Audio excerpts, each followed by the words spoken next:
Praise the lord. యేసయ్య అతి పరిశుద్ధమైన నామములో మీ అందరికీ వందనాలు. ఈ దిన లేఖన భాగం యోబు గ్రంథం 1వ అధ్యాయం 10వ వచనం చదువుతున్నాను. దయచేసి శ్రద్ధగా గమనించండి. నీవు అతనికిని అతని ఇంటి వారికిని అతనికి కలిగిన సమస్తమునకును చుట్టూ కంచె వేసితివి గదా. నీవు అతని చేతి పనిని దీవించుట చేత అతని ఆస్తి దేశంలో బహుగా విస్తరించి ఉన్నది. ఈ చదివిన లేఖన భాగంలో ఒకడు ఎదుగుదలను చూస్తూ దేవుని ముందు మాట్లాడుతున్న మాట. వాడు అపవాది. చూస్తున్నది ఎవరిని? యోబును. నీవు కంచె వేసినావు అతని చుట్టూ, అతని చేతి పని నువ్వు దీవించినావు కాబట్టే ఆయన ఆస్తి దేశంలో విస్తరించి ఉన్నది. ఈ మాట ఒకవేళ అపవాది మన గురించి ఆలోచన చేయడంటారా? తప్పక చేస్తాడు. దేవుని కలిగిన బిడ్డలుగా, పరిశుద్ధత కలిగిన వారముగా, రక్షణ పొందిన అనుభవము కలిగిన వారముగా, నెమ్మదైన జీవితంలో కష్టార్జితాన్ని అనుభవిస్తూ ముందుకు కొనసాగే బ్రతుకులుగా ఉన్నప్పుడు దేవుడు మనల్ని తప్పక దీవిస్తాడు, ఆశీర్వదిస్తాడు. ఈ ఆశీర్వాదాల గుండా మనం ప్రయాణం చేస్తూ ఉంటే అపవాది ఊరికే ఉంటాడంటారా? అసలు ఉండడు. వాడు మనల్ని పడద్రోయడానికి కావలసిన ప్రయత్నాలన్నీ చేస్తూనే ఉంటాడు. నువ్వు నెమ్మదిగా ఉన్నావు అనుకుంటావేమో. నీ చేతుల కష్టార్జితాన్ని నేను అనుభవిస్తున్నాను, నా కష్టం అనుకుంటున్నావేమో. దాని వెనకాల నిన్ను కాపాడుతున్న దేవుడు నీ వెంట ఉన్నాడు. నీవు నమ్మిన దేవుడు నిన్ను నిలబెట్టి నడిపిస్తున్నాడు. అందుకే ఆయన కాపుదల్లో, ఆయన కంచెలో మనము కాపుదల కలిగి ఉన్నప్పుడు అపవాది దాన్ని దాటుకొని లోపలికి రాలేడు. వాడు మనల్ని పడివేయడానికి వాడు ప్రయత్నం చేస్తూనే ఉంటాడు, కానీ ఆ ప్రయత్నము సఫలపరచబడదు. అయితే ధన సమృద్ధి కలిగి అందరూ లేరంటారా? దేవుని ఎరగన వారు లేరంటారా? ఉన్నారు. కానీ వాడిచ్చే లోకలోని సమృద్ధి ఎటువంటిది అనంటే, 40 దినాలు ఉపవాసం ఉన్న యేసయ్యను ఈ లోకమంతా చూపించి అంటాడు, ఇదంతా నీకు ఇచ్చేస్తాను, నువ్వు నాకు సాగిలపడి సాష్టాంగ నమస్కారం చేస్తే. తల వంచమంటున్నాడు. వాడిచ్చే ధనము, వాడిచ్చే హోదా, వాడిచ్చే ఉన్నతమైన జీవితం లాంటి ఈ లోకంలో అనుకునేది వానికి సాగిలపడ్డప్పుడు ఇస్తాడు. అది వానికి దాసోహమై సంపాదించుకున్నది ఈ లోకంలో మాత్రమే చెల్లుబాటు ఒకవేళ అవుతుందేమో, కానీ దీని నుండి దాటిపోయిన జీవితముగా ఉన్నప్పుడు మనం అన్నీ పోగొట్టుకున్న వారం అవుతాం. కానీ దేవునిలో నిలబడగలిగితే ఆయన ఇచ్చే సమృద్ధి చక్కనిది, ఆయన ఇచ్చే జీవితము నమ్మకమైనది. పరిశుద్ధమైన జీవితంలో, విశ్వాసము కలిగిన జీవితంలో కొనసాగుతూ ఉన్నప్పుడు మనము చేసే ప్రతి కష్టార్జితాన్ని దేవుడు బహు గొప్పగా దీవిస్తాడు. ఒకవేళ నువ్వు అడుగడుగు ఒక్కొక్క మెట్టుగా ఎక్కుతున్నావేమో జీవితంలో, ఏం పర్వాలేదు, కానీ ఆయన తోడై ఉన్నాడు. నీ యొక్క సంపాదనలో ఎక్కడా కూడా అన్యాయపు ధనము లేదు. కాబట్టి ఆయన కాపుదల నీతో ఎల్లప్పుడూ ఉంటుంది. ఆయన కాపుదల ఉన్న వారికి పైకి అపవాది ఏమాత్రము వాడు రాలేడు. వాడు మన పైన అధికారము చలాయించలేడు. మనల్ని పాడు చేయటకు ఏమాత్రము ప్రయత్నము చేయలేదు. ఎందుకంటే దేవుని హస్తము మనకు తోడుగా ఉన్నది, మన వెంట ఉన్నది, మనం నిలబెట్టి నడిపిస్తున్నది. ఈ యొక్క ఉదయకాలం ఈ యొక్క వాక్య భాగం నుండి మనం నేర్చుకునే పాఠం, మనము సంపాదన కలిగిన జీవితంగా, మనం ఉన్నత శిఖరం అధిరోహిస్తున్న బ్రతుకుగా కొనసాగుతూ ఉంటే మనల్ని పడద్రోయడానికి వెతికే కన్ను కూడా సిద్ధంగా ఉన్నది. ఒకవేళ అట్టి చెడ్డ స్వభావము కలిగిన వారు మన చుట్టూ ఉండవచ్చు. అపవాది మన చుట్టూ ఉన్న అనేకులను ఈ విధంగా మనల్ని పడద్రోయడానికి వాడు పన్నాగాలు పన్ని వారిని ప్రేరేపించి మనల్ని పడేయటానికి ప్రయత్నం చేయవచ్చు. అయితే మన కనుదృష్టి అంతా మనల్ని ప్రేమించి కలువరి శిలువలో బలియాగమైన యేసయ్య పైన కలిగి ఉండి కొనసాగితే నువ్వు విజయ పదంలో కొనసాగుతావు, విజయంలో నిలబడతావు. బ్రతుకంతా సఫలము చేయబడ్డ జీవితంగానే ఉంటుంది. కానీ ఫలభరితమైన జీవితంలో నుండి ఎండిపోయిన ఎడారిగా చేయటానికి అపవాది ప్రయత్నం చేస్తూనే ఉంటాడు. యోబు చాలా నిష్ఠ కలిగిన వాడు, చక్కని భక్తి శ్రద్ధలు కలిగిన వాడు, దేవుని నమ్మకంగా ఆరాధిస్తున్నవాడు. అట్టి నమ్మకమైన జీవితంలోనే ఒడిదొడుకులు తీసుకురావడానికి అపవాది ఏమాత్రం వెనుకంజ వేయలేదు. మరి మనలాంటి బ్రతుకుల్లోని పరిస్థితులేంటో ఒక్కసారి ఆలోచన చేద్దామా?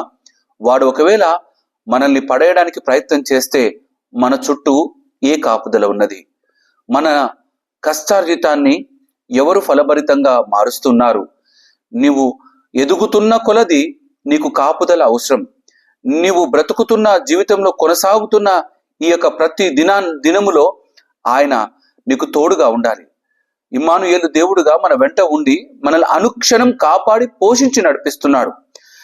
నీ యొక్క ప్రతి క్షణాన్ని మధురంగా భద్రంగా స్థిరపరిచి ఆయన నీతో పాటు ఉండి ముందు కొనసాగుతూ ఉండగా ఆయన్ను కలిగే బ్రతుకుదాం. ఎందుకంటే నీ ఎదుగుదలను చూసి ఓర్చుకోలేని అనేక మంది మనుషులు పళ్ళు బిగిస్తూ నీ వైపుకు ఎప్పుడు పడేయడమా అని చూస్తున్న వారుగా ఉండవచ్చు. అయితే ఆయన కనుదృష్టి ఎవరి పైన ఉంటుందో వారు ఎప్పుడూ పడిపోరు, నిలబడతారు.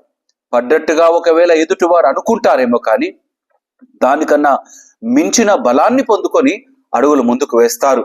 నీవు జీవిస్తున్న ఈ జీవిత ప్రయాణంలోని ఈ సమయం ఒకవేళ బలహీనంగా ఉండవచ్చునేమో, కానీ బలపరిచే దేవుడు నీ వెంట ఉన్నాడు, నిన్ను నిలబెడతాడు, నడిపిస్తాడు. ఆయన కాపుదల నీ వెంట ఉన్నది. నువ్వు చేసే ప్రతి కష్టార్జితాన్ని దీవిస్తాడు, ఆశీర్వదిస్తాడు, నీ పనులలో తోడుగా ఉంటాడు. నిన్ను అందరి కొరకు సహాయపు హస్తంగా నిలబెడతాడే తప్ప చెయ్యి చాపే స్థితిలో నిన్ను నిలబెట్టడు.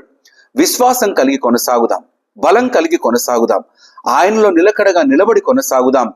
పిరికితనము లేకుండా ధైర్యం కలిగిన జీవితంగా, యేసయ్య కాపుదల కలిగిన బ్రతుగ్గా ముందుకు కొనసాగే వారముగా ఉన్నాం. అట్టి నమ్మకమైన స్థితిలో దేవుడు నిలబెట్టడానికి ఆయన శక్తిని బలాన్ని అర్థించే వారముగా ముందుకు కొనసాగుదాం. ఎందుకంటే అపవాది ఒకవేళ మనము ఆత్మీయంగా బలహీనులమైతే వాడు చాలా సునాయాసంగా మనల్ని పాతాళంలోకి త్రొక్కివేయగలడు. వాని క్రిందికి వాడు మనల్ని తీసుకొని వచ్చేస్తాడు. కానీ దేవుని కాపుదల్లో ఆయన బలాన్ని ఆయన శక్తిని కలిగిన వారముగా ఉండి కొనసాగుతూ ఉంటే వాడు మన దరిదాపుల్లోకి కూడా రాలేడు. వాడు చచ్చిపోతాడు మనల్ని ముట్టాలంటేనే. కానీ అటువంటి నమ్మకమైన దేవుని కలిగిన వారంగా ముందుకు కొనసాగుదాం. నీ ప్రతి ప్రయత్నాన్ని సఫలపరిచేవాడు, నీ ప్రతి ఆలోచనను స్థిరపరిచేవాడు, నీ కుటుంబం కొరకై నువ్వు చేసే ప్రతి ఆలోచన బహుబలముగా నిలబెట్టి నడిపించేవాడు. ఇది మనుషుల ఆలోచన కాదు. నువ్వు దేవుని సన్నిధానంలో నిలబడటానికి మనుషులు వేసిన ప్రణాళిక కాదు, ఆయన వేసిన ప్రణాళిక.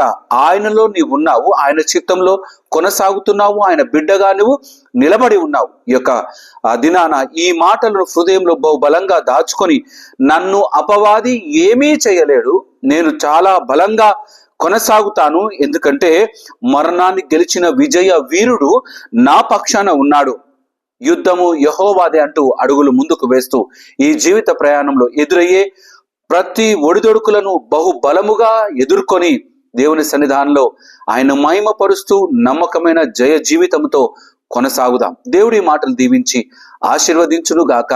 ఆమెన్. తల వంచుదాం, ప్రార్థన చేసుకుందాం. మా ప్రియ యేసయ్య, మీకే వందనాలు నాయన. నీవు కాపుదలగా తోడుగా ఉన్నావు నాయన. మా చుట్టూ నీ యొక్క కంచె వేసి ఉంచినావు నాయన. మమ్మల్ని భద్రమైన జీవితంలో నిలబెట్టినావు. అపవాది నా తండ్రి ఎప్పుడు మమ్మల్ని దొంగిలించడానికి ప్రయత్నం చేస్తున్నాడు, మమ్మల్ని పడదోయడానికి ప్రయత్నం చేస్తూ ఉన్నాడు నాయన. వాడు కొన్నిసార్లు నా తండ్రి మా వారి మధ్యలోనే ఉంటూ మమ్మల్ని నా తండ్రి నాయన పాడు చేయడానికి ప్రయత్నం చేస్తూ ఉన్నాడు. కానీ నా తండ్రి నీవు తోడై ఉంటే, నువ్వు వెంట ఉంటే ఎవరి ముందైనా విజయంతో అడుగులు ముందుకు వేస్తాం. అయ్యా, మా కష్టార్జితాన్ని దీవిస్తున్న దేవునిగా మాకు తోడుగా ఉన్నందుకు వందనాలు చెల్లిస్తున్నాం. యేసయ్యా, మా బ్రతుకు ప్రయాణం అంతయు నీ రక్షణ భాగ్యాన్ని నా తను ఏమాత్రం విడనాడకుండా నమ్మకంగా కాపాడుకుంటూ బ్రతుకుటకు కావలసిన విశ్వాస జీవితము, పరిశుద్ధ జీవితాన్ని మీరే మాకు అనుగ్రహించి స్థిరపరచండి. కష్టపడుతున్న ప్రతి బిడ్డను మీ సన్నిధానానికి తీసుకొని వస్తున్నాను. వారి కష్టార్జితాన్ని ఫలభరితంగా మార్చండి. వారి చేతి పనులను దీవెనలతో నింపండి. అనేకులకు సహాయకరమైన హస్తాలుగా బిడ్డల్ని స్థిరపరచండి. వారి గృహాలను ఆశ్రయపురాలుగా నిలబెట్టమని ప్రార్థన చేస్తూ, అయ్యా నా తండ్రి ప్రతి బిడ్డను మీ దయగల చేతికి అప్పజెప్తూ, అపవాది చేత పీడింపబడుతున్న ప్రతి బిడ్డను నా తండ్రి నాయన నీ యొక్క నామంలో విడుదల అనుగ్రహిస్తూ నీవే మహిమ పొందమని ప్రార్థన చేస్తున్నాం. ఈ దినం బలహీనంగా ఉన్న ప్రతి బిడ్డ కొరకే ప్రార్థిస్తున్నాను. మంచి ఆరోగ్యము, బలము, శక్తిని దయచేయండి నాయన. ఈ యొక్క ప్రార్థనలు ఏకీభవిస్తూ ఉండగా నా తండ్రి నాయన, నీ యొక్క రక్త ప్రోక్షణతో తల నుండి అరికాలు వరకు నా తండ్రి, కాలు, కీలు, కండరము నా తండ్రి నీ యొక్క శక్తితో నింపి నాయన మహిమ గల కార్యాలను జరిగిస్తూ నీ పోషణలో, నీ రక్షణలో నా తండ్రి, నీ సంరక్షణలో నిలబెట్టి స్థిరపరిచి వర్ధిల్లింపజేయమని ప్రార్థిస్తూ మహిమ, ఘనత, ప్రభావాలను నీకే ఆరోపిస్తూ యేసయ్య అతి పరిశుద్ధమైన నామములో అడిగి ప్రార్థించి వేడుకుంటున్నాము నా తండ్రి. ఆమెన్. దేవుడి యొక్క మాటలు దీవించి ఆశీర్వదించును గాక. దేవుడు మిమ్మల్ని అందరినీ దీవించును గాక. అందరికీ ప్రైజ్ ద లార్డ్.